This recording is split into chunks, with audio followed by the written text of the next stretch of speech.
One of the great things about SEO is that once you've climbed to the top, it doesn't have to cost you all that much to stay there. The problem is it can take an awfully long time to get to that point. PPC, meanwhile, offers you the precise opposite strengths and weaknesses. PPC stands for pay-per-click and is the main form of advertising online. Pay-per-click essentially means that as an advertiser, you only get charged each time somebody actually clicks on one of your adverts. So, in other words, it doesn't cost you anything to have your advert published on a website. If no one ever clicks on it, you'll never pay a cent. But each time someone does click on it, you'll be charged X amount of money. This has a lot of handy advantages, as do many of the other features of PPC. So let's dive in and take a closer look. So how much exactly do you pay for each click? And where will your ads show? What's the best way to make the most money from it? Well, essentially, you get to decide precisely how much you want to pay for each click. The caveat is, the less you pay, the less your advert will get seen. That's because ads are shown based on a bidding system. Whenever a space becomes live, all of the relevant ads will be compared and the one that pays the highest will get shown. That means you can get clicks for 1 cent if you're in a niche with zero competition, but for a much more competitive industry, you can end up paying as much as $5 per click. The good news is you only pay the amount you need to beat the next highest competition. So if your maximum bid is $5, but there's only one competitor who's paying $1, you'll get the ad for $1.01. As well as setting how much you're willing to pay, which is known as your minimum bid, you can also set how much you're willing to pay per week or per month. This is your budget, and by setting this, you can ensure that you never spend more cash than you have. The great thing about this system is it means you can actually guarantee ROI for your business. You do this by calculating how much it's going to cost you to bring each new visitor to your site, which will be equal to your CPC, or cost per click.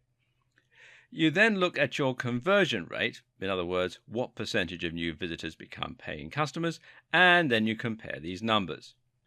So if 1 in every 100 visitors buys something from you, in other words, a 1% conversion rate, and your product earns you $50 per sale, that means each visitor is worth $50 divided by 100, or 50 cents.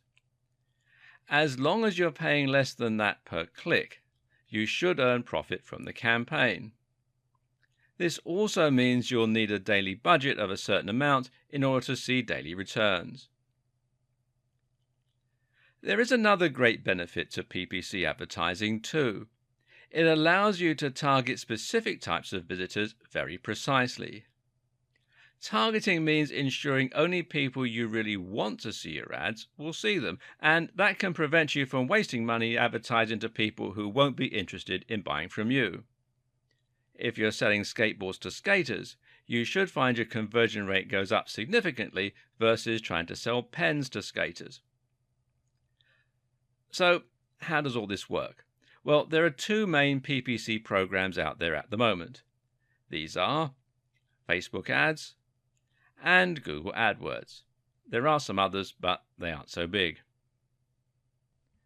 Google AdWords show ads on search terms, and in that way it works just like SEO. Your aim here is to make sure that you're paying for your ads to show up on search terms with enough viewers and that are targeted to your precise audience. You can do this using local search terms again, or you can do it by using search terms that specifically relate to your niche. And you can see the ads are here at the top where it says ad. Quite often they'll also have them down here on the right hand side in a search result as well. Now, Facebook ads, on the other hand, gives you even more targeting options. With Facebook ads, your adverts will show on users' Facebook pages on the right or in their home feeds. You can then ensure that people only see the ads if they are the right age and sex, or if they have the right hobbies and interests, or have the right income, and if they're in the right location. Google has the advantage of showing ads to people who are currently searching for services and products, whereas Facebook ads can be interruptive.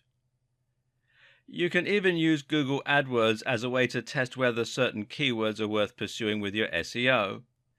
But by closely targeting only people who are likely to be interested in your product, Facebook ads allow you to avoid wasting money on clicks from people who would never have bought from you in the first place.